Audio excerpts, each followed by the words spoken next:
Hello po, ulam natin ngayon ay pritong isda at maggugulay po tayo ng pechay. At ito nga po ay nagpainit na ako ng mantika at nilagay na natin yung ating breast chicken. So yun po yung ating halo sa ating gulay na pechay ay breast chicken.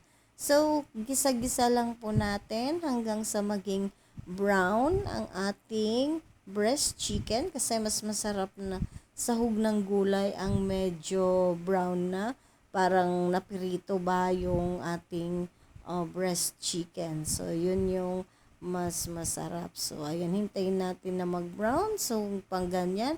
And then, lalagyan na natin yung ating garlic and onion. So, saute lang natin sila. Halo-halo lang hanggang sa lumabas yung aroma ng garlic. So, ayan. Ang bango niya, mga beshi. So, ayan. Halo-halo lang po. And then, ilalagay na po natin yung tangkay ng pechay. Unahin natin siyang ilagay at gisa-gisa lang. Halo-halo lang po. So, ganyan. And then, lalagyan po natin ng 1 cup of water. Yun yung sabaw po natin ilalagay niya.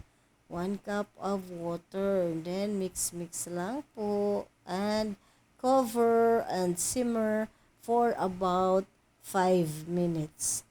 So, ayan. So, after 5 minutes, ayan, kumukulo na siya. And then, ilalagay na natin yung ating dahon ng pechay. So, ayan. And then, halo-halo lang ulit. Halo-halo lang po. Ayan.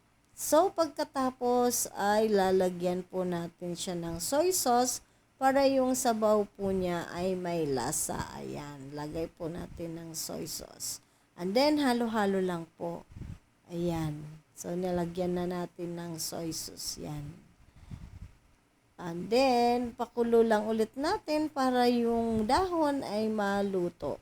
Okay, wait lang po natin for another 3 minutes. Okay, so, yan.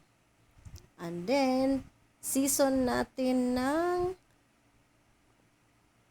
ground black pepper. Okay. So, yun. And then, yung magic sarap, lagyan din po natin para may lasa ang ating gulay. So, yan, halos luto na to, mga beshi, yung ating gulay. So, atin na lang yan, papakulo ng kaunti. Ayan, halos luto na. So, ganyan, ayan, luto na siya.